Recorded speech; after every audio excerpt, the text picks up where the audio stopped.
Great. Good morning, good afternoon, and a very good evening to Paris and Milan, to our panelists as well. Welcome to the Axiom Hub here in Boston. I'm joined by my colleague in the Boston Hub of Axiom. And as you know, Axiom is a think tank exploring complex issues challenges in the rare disease and oncology space.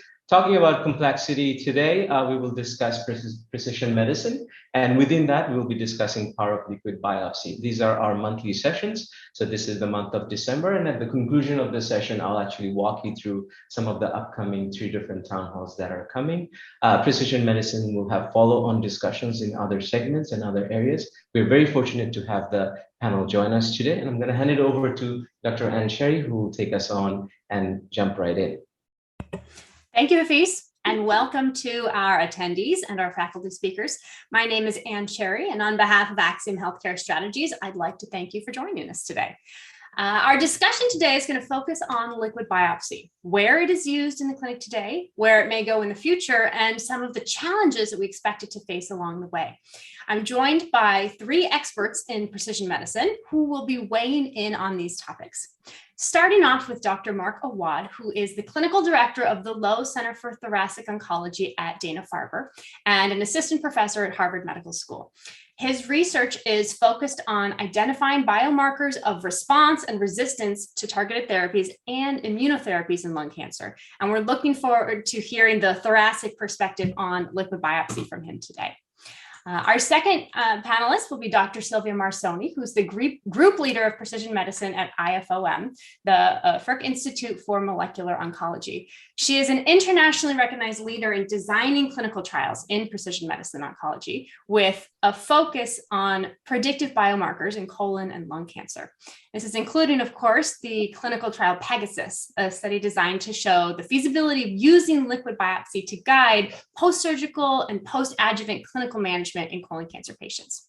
And then our third panelist, Dr. Bidar, joins us from across the pond this afternoon. He is a professor of medicine at the Department of Medical Oncology at the Curie Institute and UVSQ, and co-coordinator of breast cancer research at the Curie Institute. His clinical work focuses on metastatic breast cancer with a specialty in circulating tumor cells and ctDNA. He's had a busy week as he was involved in many of the sessions during SABCS in San Antonio this week, including presenting the results of the PATA-1 study, investigating treating patients who have circulating ESR1 mutations in HER2-negative metastatic breast cancer. So today we're going to talk through a number of exciting topics. If we can go to the agenda slide, you can see what we have coming. And I'm going to do a very quick introduction to sort of the concept of liquid biopsy. Then we're going to talk about how it's being used today in metastatic disease, where it could be going for early stage disease, and then its role in disease monitoring. Of course, I think many of us are getting more and more comfortable on these digital platforms. We always welcome questions. So please go ahead and use the Q&A feature in the digital platform to send through any comments or questions that you might have. We do have time for discussion built into each of these topics, as well as a little bit at the end. So we'll do our best to address any questions that are coming through from the audience today. So to kick us off on the content side, we go one more page here. Thank you. With the abundance of targeted and biomarker-informed therapies that are available today, obtaining genetic information from a tumor is one of the steps an oncologist can take to provide patients with the best possible care. Now, the traditional way to obtain this information is a sample of the tumor itself. This is typically collected either during surgical tumor resection or in a separate biopsy procedure. More recently, liquid biopsy techniques and technologies have found ways to provide some of the same information by looking for traces of the tumor in the patient's blood. And this could be anything from free-floating tumor DNA to actual circulating tumor cells themselves. And while liquid biopsy is the clear winner for convenience, and of course its non-invasive collection process, tissue-based testing remains the gold standard for genetic characterization, in part because it has high sensitivity and specificity across many different tumor types, and it simply provides access to many kinds of data and information. So today, we're going to take a closer look at where liquid biopsy is being used along the course of tumor development. Can we go to the next slide, please? So what you see here is an illustration of a patient's journey from the left side to the right side. Early disease represents the initial diagnosis and treatment of a tumor, often including surgery, and then the wait to see, am I cured? Is the patient cured, or is the disease going to recur? And in our illustration here, the patient's disease does come back as metastatic, where it's treated again, and then again for a second line of metastatic therapy. And what you see is that the orange curve in the middle represents the amount of ctDNA, circulating tumor DNA, in the blood, and that this generally tracks with the amount of cancer activity or the amount of cancer burden in the body at large. And so what we're going to talk about today, liquid biopsy, particularly that's focused on ctDNA detection, could play a role in patient management and improving patient care at each one of the steps outlined on this patient journey. So our panelists today will walk through the current status of each of these use cases, which ones are already standard practice, and which ones are still in development or even just theoretical at this point. So with that, I'd like to pass it over to Dr. Awad, who's going to talk to us about use of liquid biopsy in the metastatic setting. Thank you so much, Anne, and thank you kindly for the invitation to participate in today's panel discussion. And if we go to the next slide, please.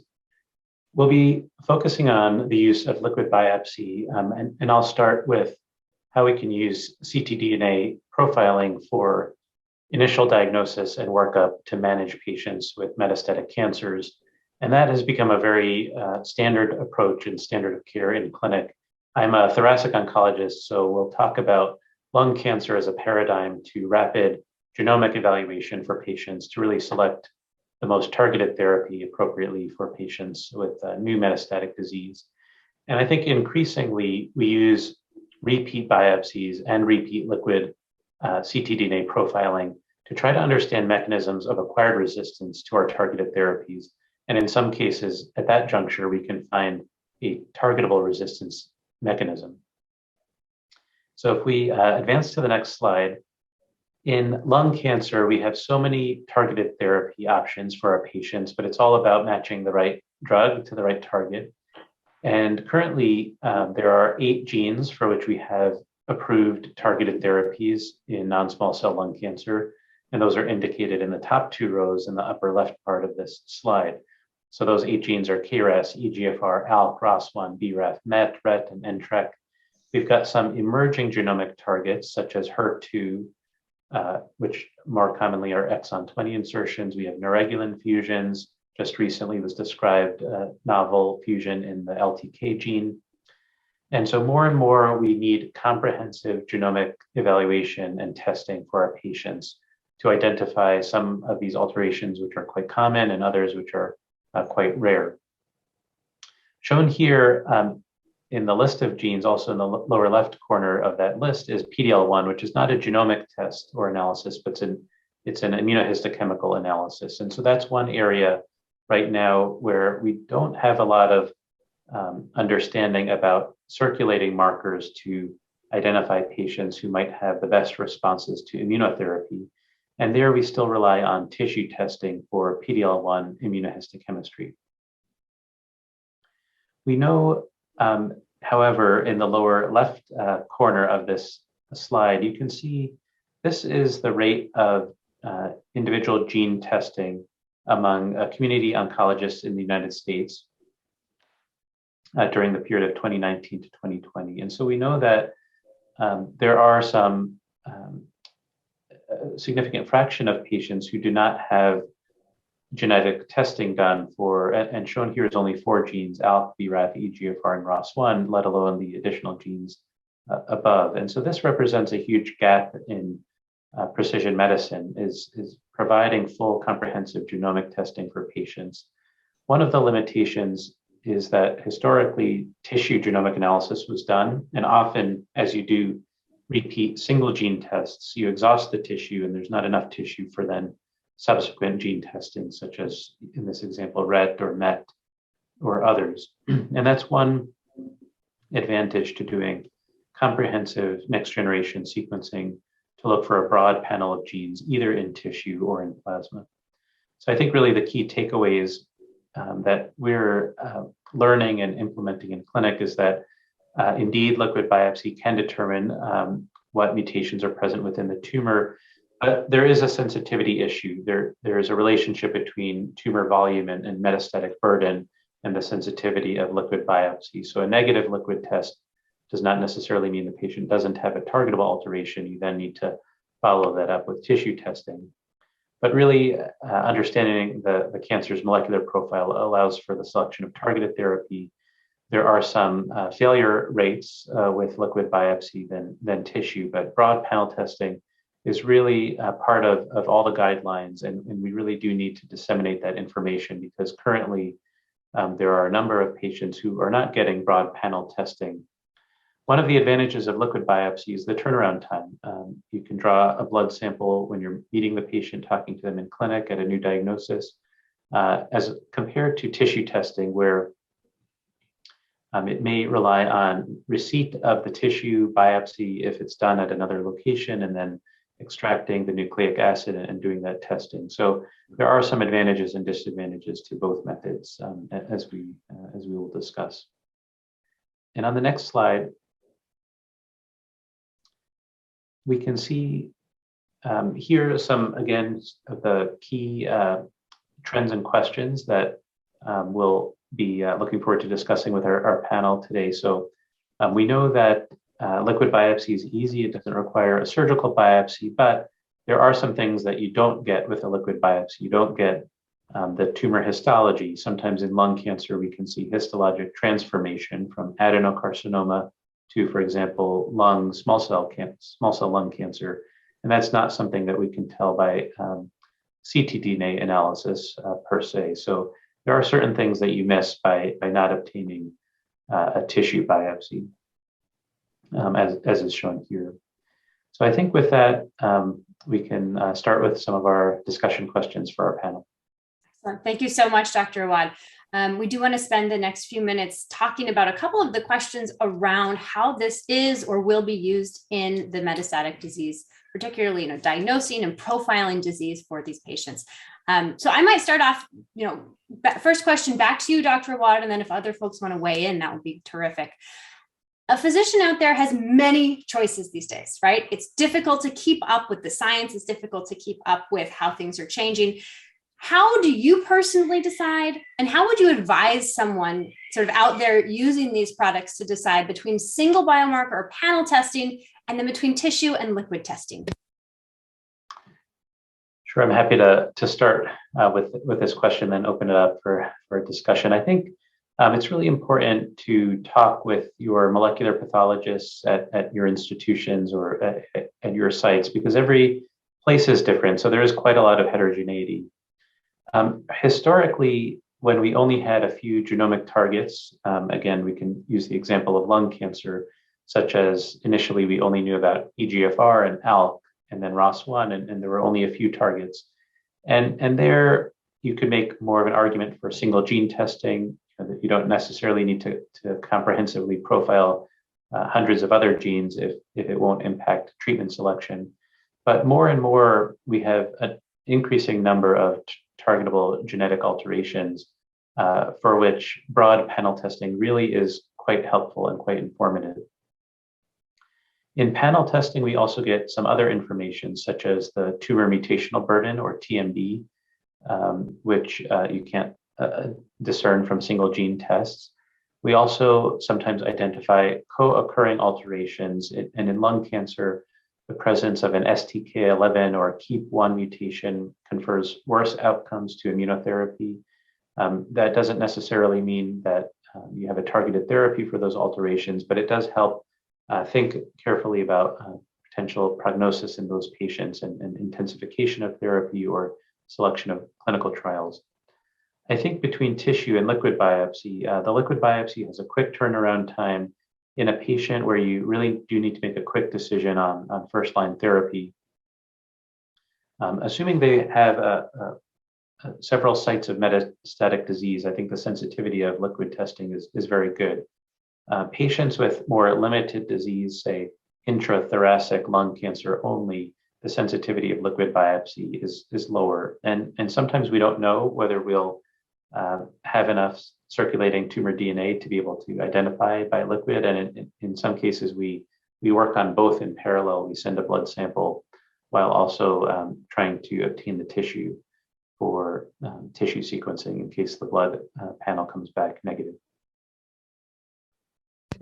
Excellent. And one of the things you just mentioned was when you're thinking about single biomarker panel testing, one of the advantages of panel being there are more and more clinically actionable mutations. Of course, your tumor type lung is at the forefront of the number of targetable mutations and the specific therapies that might be used for those patients. I might ask Dr. Marsoni and then Dr. Bedard, in your tumor types, in colon cancer and breast cancer and others, how are you thinking, or how are physicians considering the single biomarker or panel testing approach? Well, in colon cancer, for sure, it's in metastatic disease quite interesting to use liquid biopsy for retesting, for instance, patients, rechallenging patients with anti-EGFR antibodies.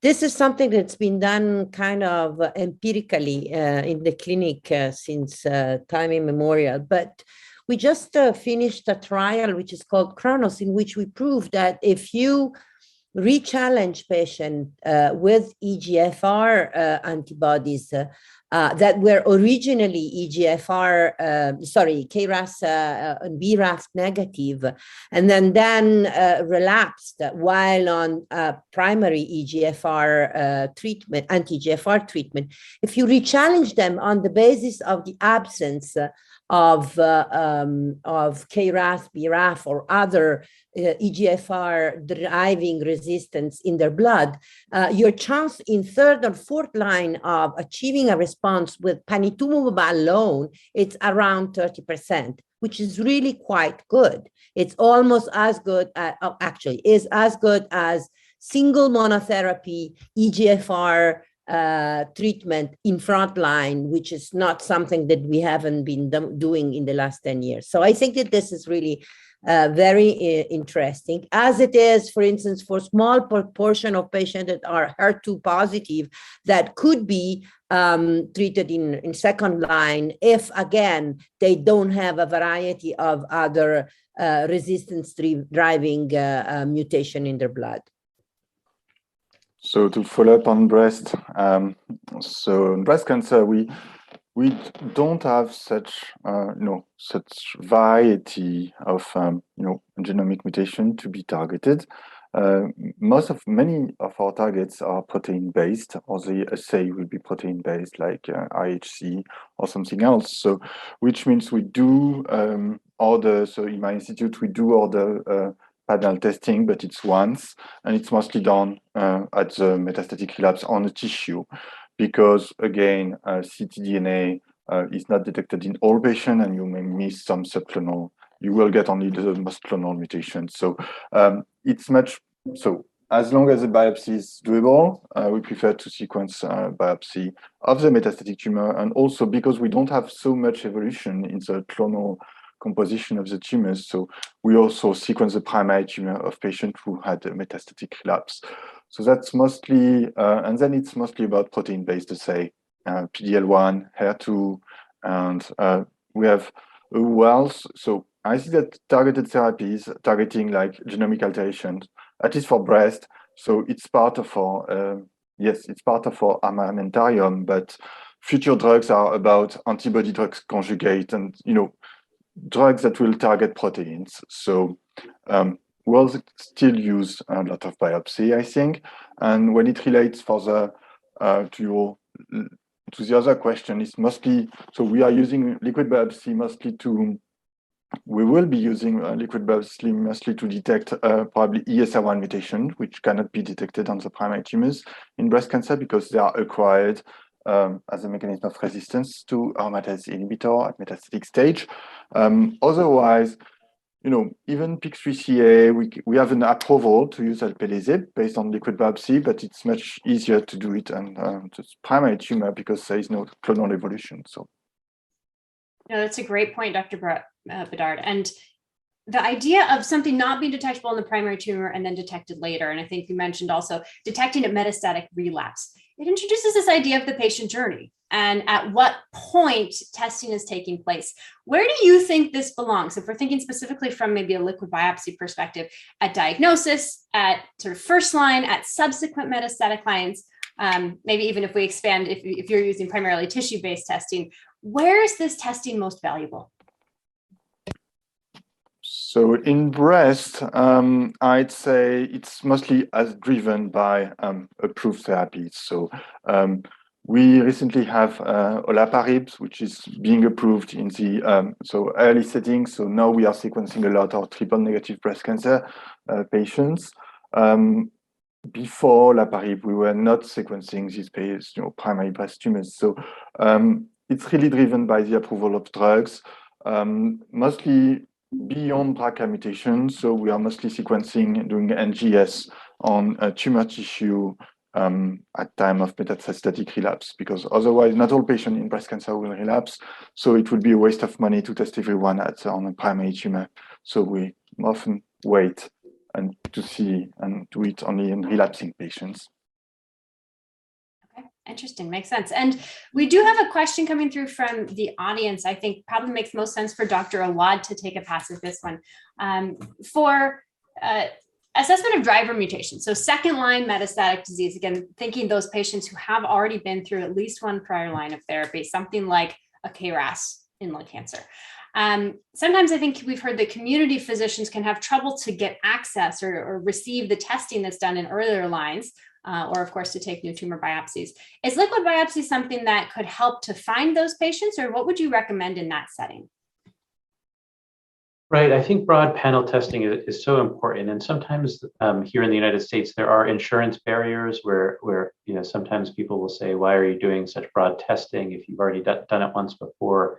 But it's really, really important to look into the details as to what a patient has actually been tested for.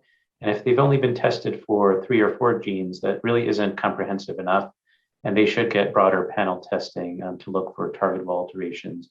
And whether that's tissue or liquid, I think is up for discussion as to how easy it is to get a biopsy or what the sensitivity of liquid testing is. But I think there is just really important to figure out the best approach to comprehensive profiling. And if a patient has progressed on a prior targeted therapy, there's an increasing role to repeat testing upon acquired resistance. Just as a quick example, if you have an EGFR mutant lung cancer with acquired resistance to osimertinib, which is our first-line EGFR inhibitor, sometimes you see MET amplification acquired at resistance, in which case there have been prospective trials adding a MET inhibitor. Sometimes you see a RET fusion and you can add a RET inhibitor, or an ALK fusion and you can add an ALK inhibitor. So there's an increasing role for broad panel testing, not only at initial diagnosis, but also at the time of acquired resistance at subsequent lines of therapy. Excellent. I fully agree. I was going to say, that sounds very similar to what Dr. Marsoni was talking about earlier. Well, it's even more poignant in lung than in colon, but certainly also in colon, especially because in lung there are situations in which you cannot do a biopsy. But a tissue biopsy, I mean. In colon, certainly it makes sense at the beginning. It also makes sense, especially later on. The problem is an economical one at the moment. It's cheaper to do tissue biopsy, at least in Italy. I don't know in the States, but certainly when we have less amount of mutated or alterated genes. Makes sense. So I think we could talk about this topic all day in metastatic disease. Of the things on our list today, though, this one is clearly in the clinic. This is being used today. We would recommend that many of these patients receive testing, whether it is tissue, whether it is liquid, weighing the advantages of those two approaches. I'd like to transition over to Dr. Marsoni to talk to us about the utility in early stage disease. And what are we learning about how liquid biopsy can be used to understand the best way to manage patients whose disease may not have spread, whose disease may have been cured by their early stage treatment, including surgery? Yes, thank you. I think that this is where liquid biopsy will really be kind of revolutionary, if I can use this word, because especially in colon cancer, because that's my field. But there has been for years a conundrum, after surgery, you would treat all the patient with chemotherapy if they had a certain clinical risk situation, that is stage 2 high risk and stage 3 patient, which amounts to probably 40% of the entire population. And these patient, or even 50 now, and these patient, only half of this patient really requires adjuvant chemotherapy, but we were not able to tell which from which. So everybody had to be treated with regimen that included oxaliplatin, which is a toxic drug, and that has a very bothering toxicity for the patient, which is neurotoxicity. So I think that liquid biopsy will allow the ctDNA detection, which is very good. It can be achieved at very high levels in colon cancer patients specifically. It's going to help us overcome this conundrum. Because all the retrospective data are really suggesting what we are already observing in the ongoing trials, including mine. That is, if I can show go to the next one, that after 15 days, between 3 weeks to 15 days and 30 days, if you have a positive ctDNA, your probability of relapsing within 2 years from the surgery are practically 100%, let's say 90%. Whereas much less so in patients that are negative for the ctDNA during that period. And that is incredible, because if you think that this patient phenotypically may be the same, so negative patient may also be patient that have high risk situation with really local regional advancement of the disease with their lymph node positive.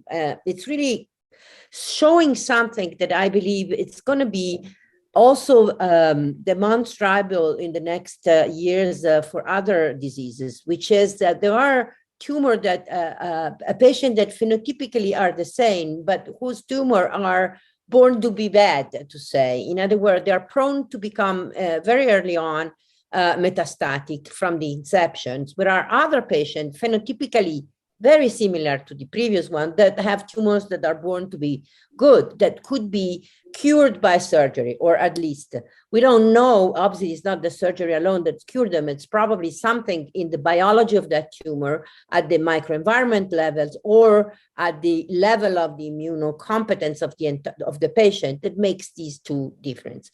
And so I think that this is the really revolutionary role that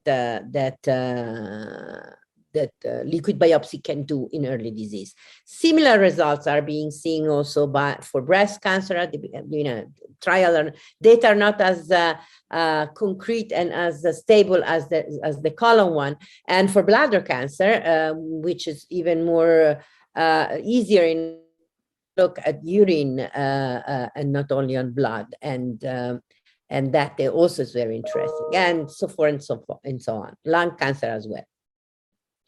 So I think that this is the major point. It also has a reflex for research people like me, because by distinguishing bad to be burn and bad to be good patient tumors 15 days after surgery allows us to study in a more holistic way what is happening in these tumors, rather than waiting 2 years and having to go back and doing retrospective studies. Here we can do really frontline research with new technology that will really inform us on why these tumors are so biologically different while being phenotypically at the time of surgery identical.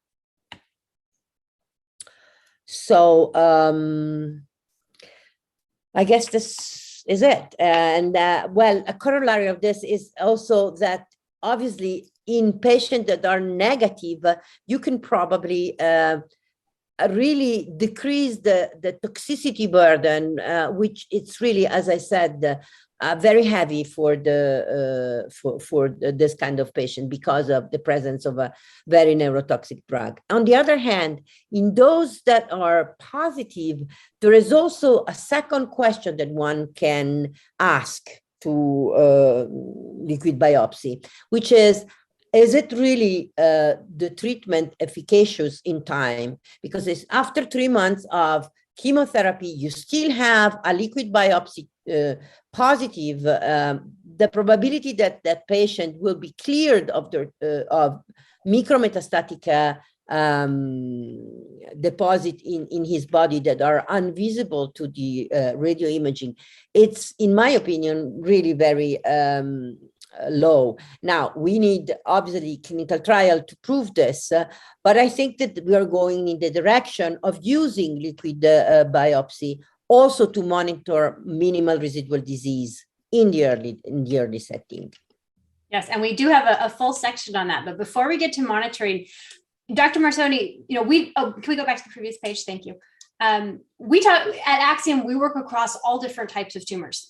And when we talk to people about the value of using liquid biopsy, determining prognosis at this early stage time point, CRC always comes to the top of the list because the treatment burden for those patients is so high. It's so heavy in order to try and prevent recurrence.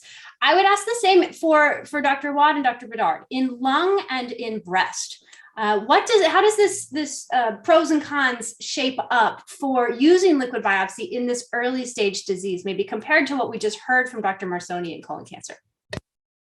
I'll probably start.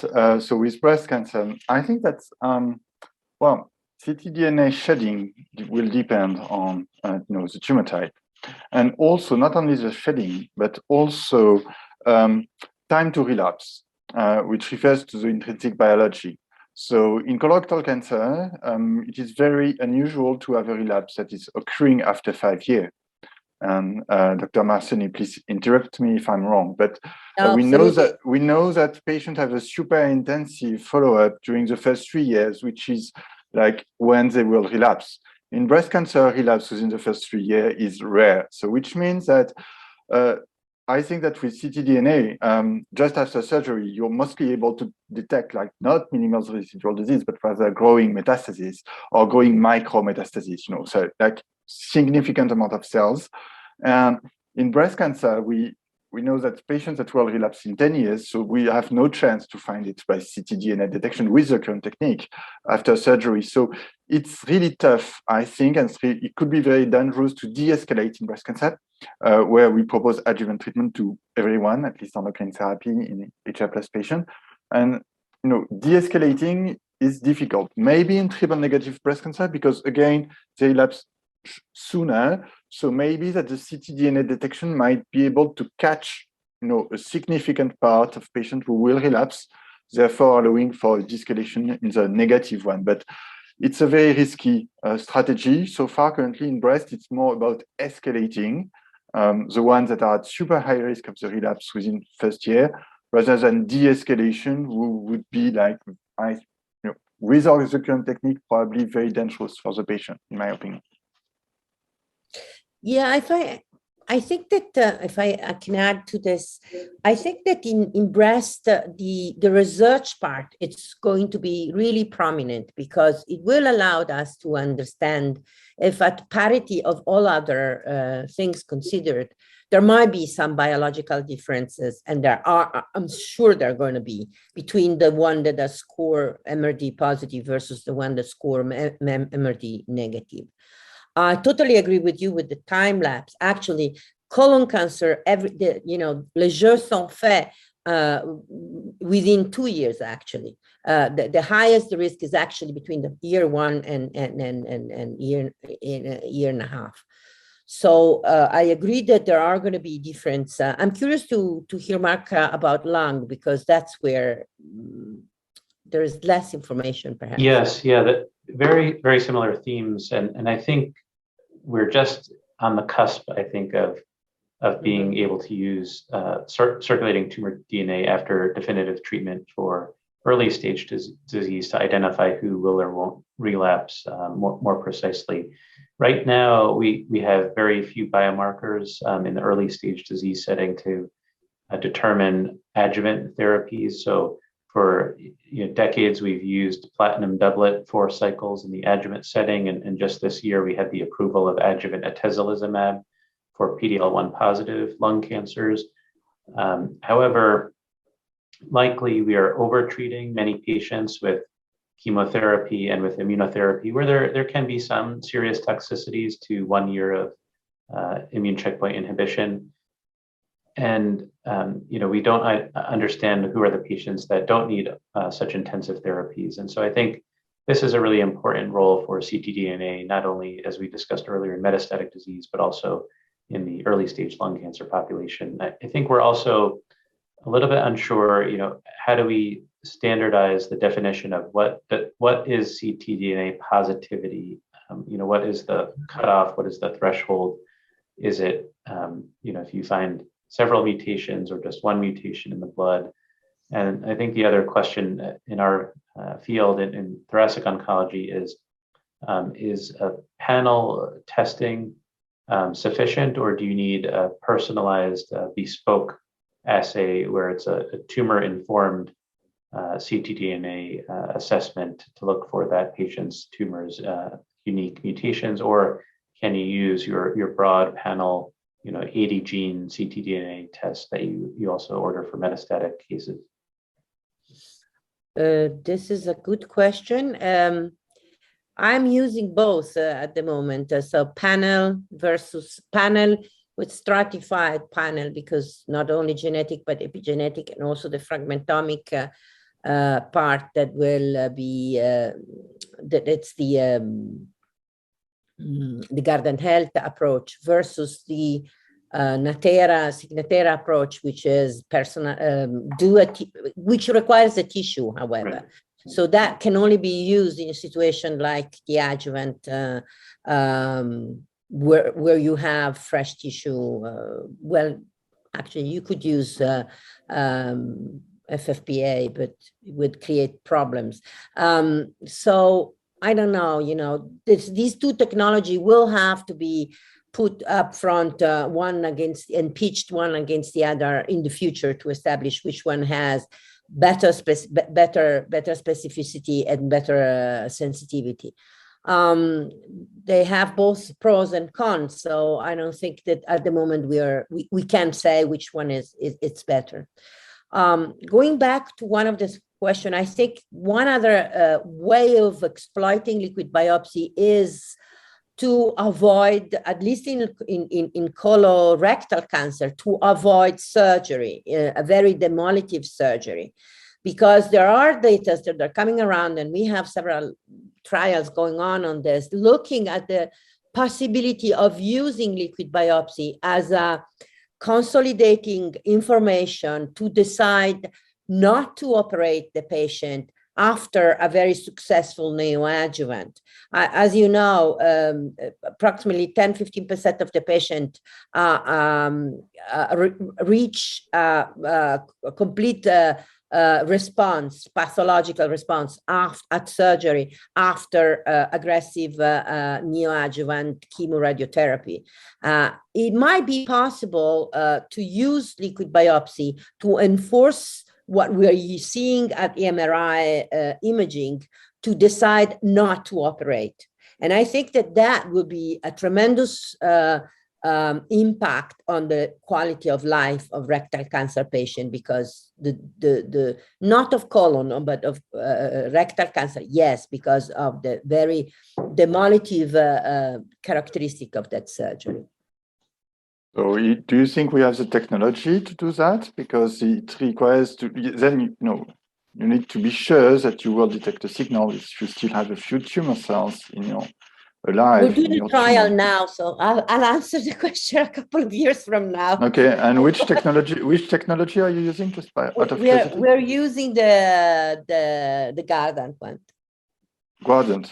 Okay. The X-lunar one, I mean, the double epigenetic and genetic. Okay. I see. Thank you. Not alone, of course. You know, we can discuss it later on if you want. So we've had fantastic discussion here in this early disease topic. We've even already transitioned to our final topic here, which is monitoring and keeping track of disease over time. So I'm going to suggest that we go ahead and move on to Dr. Bidard's part of the discussion here. If you want to take it away. Yep, thank you very much, Anne. So in regards to disease monitoring, so we have two very different clinical settings. First is what we call the disease monitoring so in early disease, so patients that are supposedly cured, and will track for the appearance of resurgence of ctDNA and or other liquid biopsy, but currently all approaches are based on ctDNA. So we had very interesting results in breast cancer reported yesterday at the San Antonio Breast Cancer Conference in Texas, where I am, so that's why I'm not in Paris. And then we'll move to the metastatic stage, and where it's more about monitoring the response or monitoring the appearance of resistance-associated mutation, and also very significant data reported as yesterday. So next slide, please. I'll start by Turner et al. On the bottom, so the bottom part of the slide on the left part. So Nick Turner, so a very known British researcher and breast oncologist, has reported yesterday the result of his trial Ctdna. So Ctdna consisted in monitoring triple negative breast cancer patients with ddPCR assay, tracking their own individualized mutations. And so when patient had a rising ddPCR results, so you have ctDNA rising in their blood. So patients, the idea of the trial, of the Ctdna trial, was to put patient on immune therapy. And it was a really appealing concept, like the idea of before the relapse introducing immune therapy, because we know immune therapy is more likely to work on, in case if patient has a very low tumor burden, which is the case in case of molecular relapse, so prior to the metastatic relapse. And finally, the trial is inconclusive because he was not able to find patient who had no or he found only little patients who had no metastasis when they were diagnosed with a molecular relapse. So as shown here on the plot, it's so 72% of patients who were diagnosed with a molecular relapse by ctDNA analysis using a ddPCR-based technology, when they were referred to radiologists, then radiologists were able to spot the metastasis. And that is a critical part, because in breast cancer, in contrast to colorectal cancer, for example, we don't do imaging as part of our routine follow-up. So we have papers that reported a long lead time between the detection of ctDNA and the clinical relapse. But here, what this study shows you is that when you don't really, when you do imaging, when you introduce imaging, then your radiologists are able to catch the metastasis when you have a ctDNA signal, at least in 3/4 of the patients. So making any intervention impossible, because these patients are then considered as metastatic and should be treated with first-line treatment. So that's very important. So it's a failure, but it's also a very important message for this community, because this lead time is apparently much more limited than we previously thought and may not be actionable. On the other side, metastatic part. So this is PADA-1. PADA-1 is a major trial, I think. So I'm biased because I'm the first author of it. But no, it is very well received by the community. And so what we did in PADA-1, so it's metastatic breast cancer patient with an ER positive, so estrogen receptor positive, HER2 negative metastatic breast cancer patient. And patient we know will develop at some times during their first-line treatment, they will develop an ESR1 mutation, a mutation in the receptor of the estrogen receptor. And so we monitor the appearance of this mutation And in PADA1, we introduced an early drug, which is a change of the endocrine therapy in order to restore and regain activity against this mutation when they appear in the blood. And what we show in PADA1 is that it is much better to introduce the kind of targeted therapy as soon as it pops up in the blood, rather than waiting for the tumor progression and then put the patient on the targeted therapy. So which means I think it's a proof of concept that is very relevant for breast, but the beauty of it is that it can be probably extrapolated to many other tumor types. Apparently, when you have a rising mutation in blood that you can target, it's better to target it earlier because of a lower burden of tumor cell, of resistant tumor cells than later. That's what we demonstrated in PADA1 yesterday, with very significant difference in terms of progression-free survival.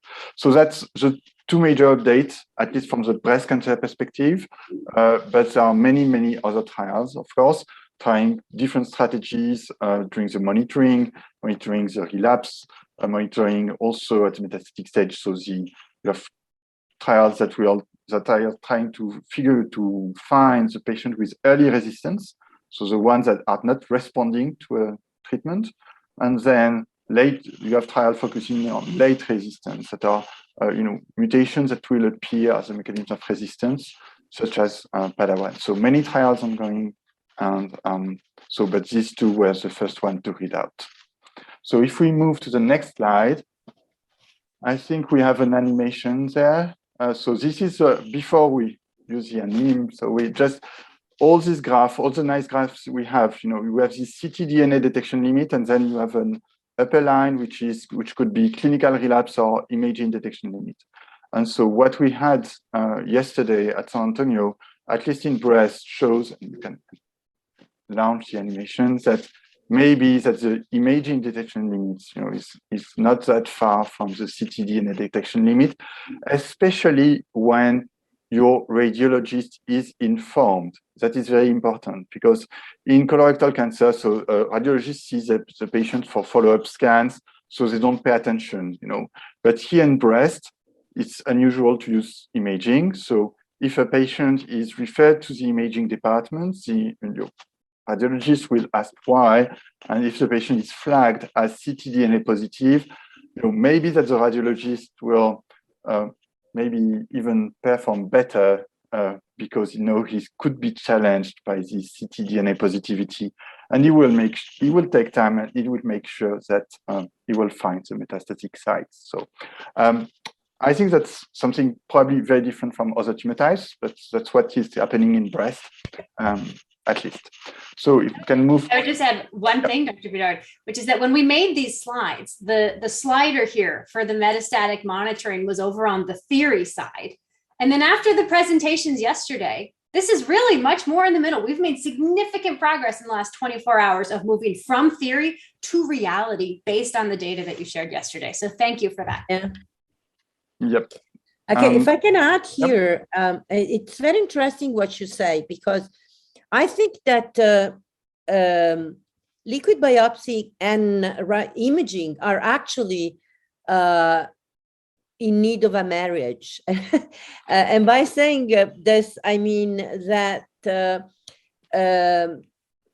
radiomics features, which means applying artificial intelligence to radiology to extract that 95% of information that it's in the imaging, which is not used clinically currently, coupled with liquid biopsy, would very much improve our capacity for sensitivity and specificity in both the early and late disease. We have been working with the radiologists exactly in this direction, because I think that there's certain hurdles of liquid biopsy, like sensitivity or tumors that are not shedding, are never going to be able to be surpassed in a certain quota of patient.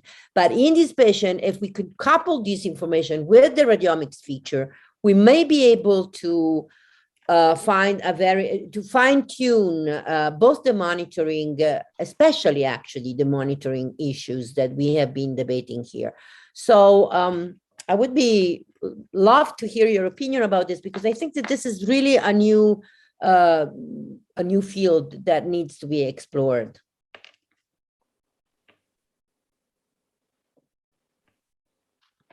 Mark, you're on mute. Yeah, I completely agree. You know, this is such an exciting time, and you know, I think we all need to kind of come together thinking creatively, like in our respective fields, as to how do we really incorporate such precision and such a sensitive test to improve what we're routinely doing and really shift the paradigm. And some people are arguing, as Dr. Marsoni, you said, you know, will we at some point get away from doing, you know, CT scan every 3 months and instead have a very sensitive liquid biopsy test for monitoring, and maybe only use that to trigger the scan? And it's easier to get a tube of blood than to undergo scanning so regularly.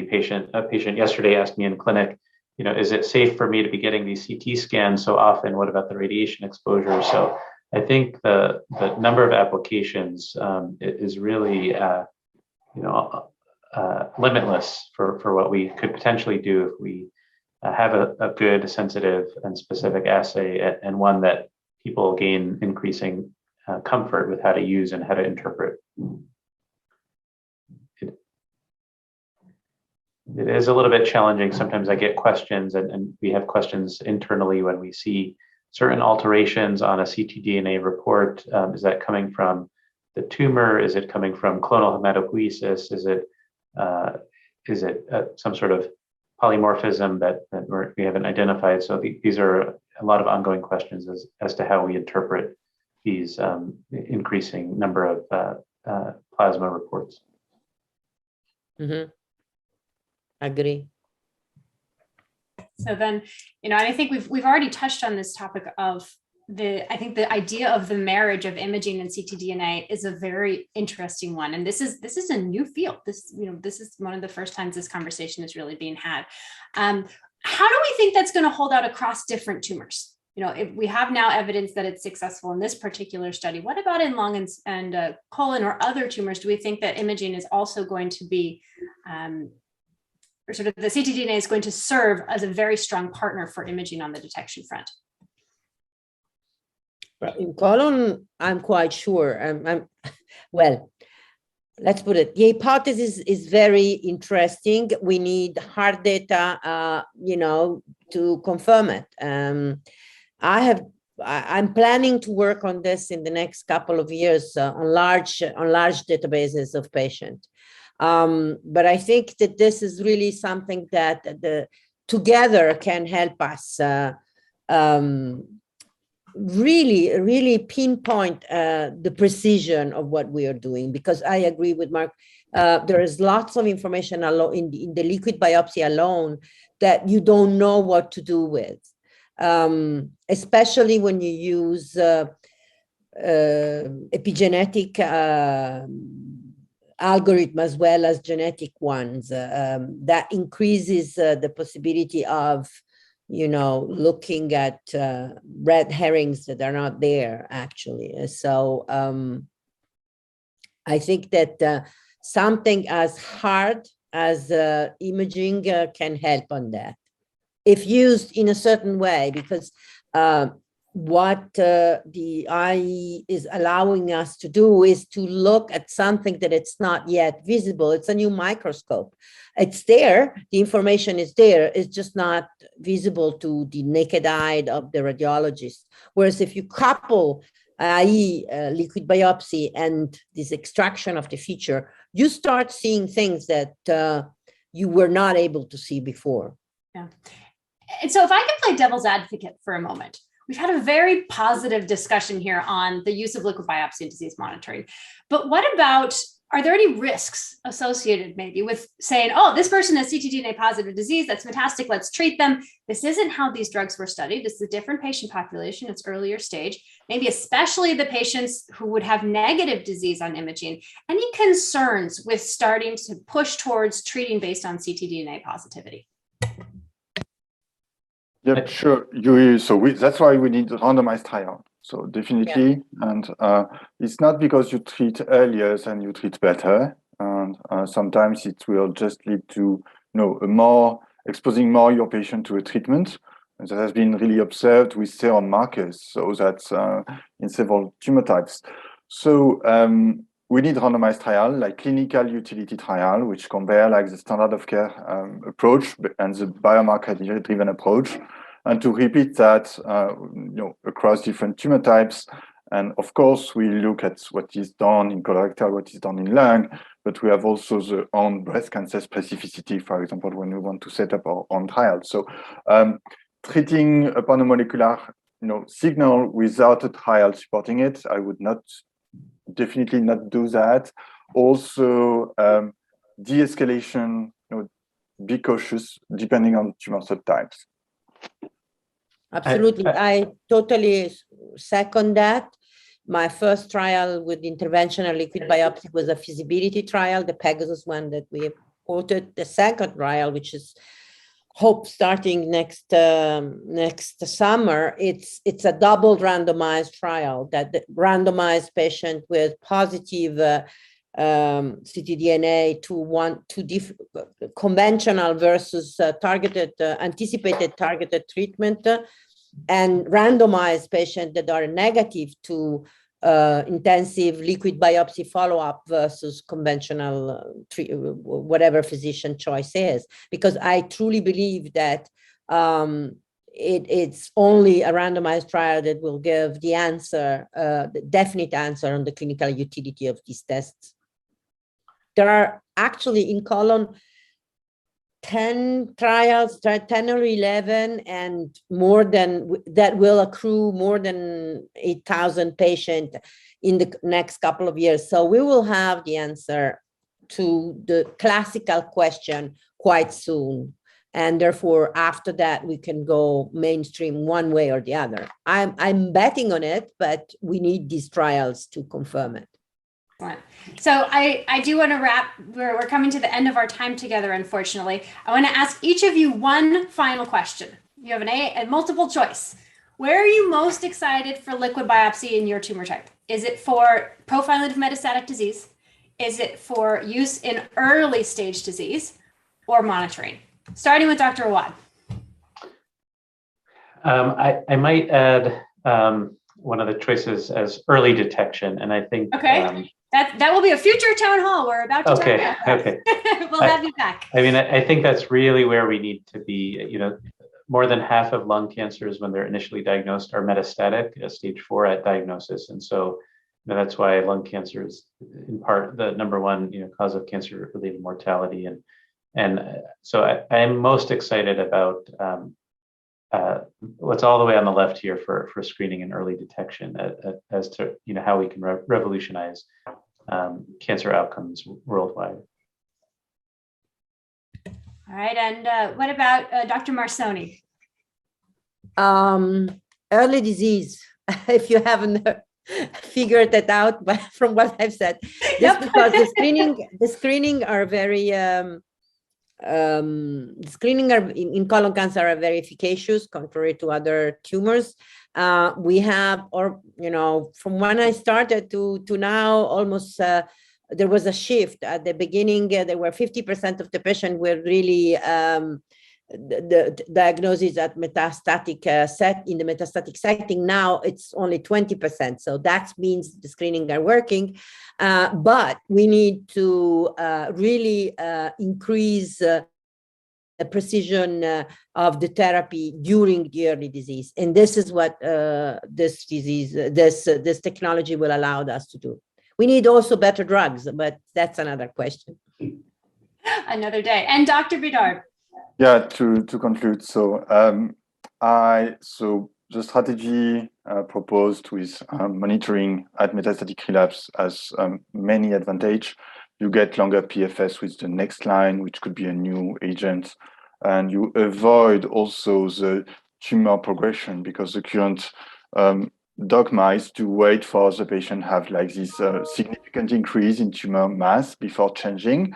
That is based on RECIST criteria, which is good for drug registration, but for the patient, it could mean like a lot of, mean pain or sort of symptoms and alteration of the quality of life. So we have now a platform to navigate from one treatment to another based on molecular analysis, and that could avoid also not only be beneficial for like the biology and the drug, but also directly for the patient by avoiding like episodes of which could be painful and which are psychologically sometimes difficult to live through. Great, so just flip to our last slide quickly. Thank you, doctors, so much for joining us. Hafiz, do you want to give a quick preview of what's coming up? Absolutely. Thank you so much for the time. Really appreciate you discussing a very complex, a very needed topic today. So a few of the things, Townhall, that are coming up in the next 3 months, as we talked about, Axiom being a think tank, not only we discuss the therapeutic solution, as well as we try to understand some of the disparities in cancer care across our communities at large as well. So January, we'll wrap up the year of 2020, discuss main topics and tumors of interest in a year in review. That'll be on January the 20th. We will discuss disparities of cancer care in a series discussion in February. That is going to be at the end of February. And precision medicine, as Anne had promised us, that we'll have a new wave of different discussions in the month of March. The slides from this session will be available in a couple of minutes. Reach out with any questions. Thank you once again to the panel for taking the time to be with us today, and happy holidays. Bye-bye. Ciao. Thank you very much. Thank you. Bye. So much. Thank you, everyone.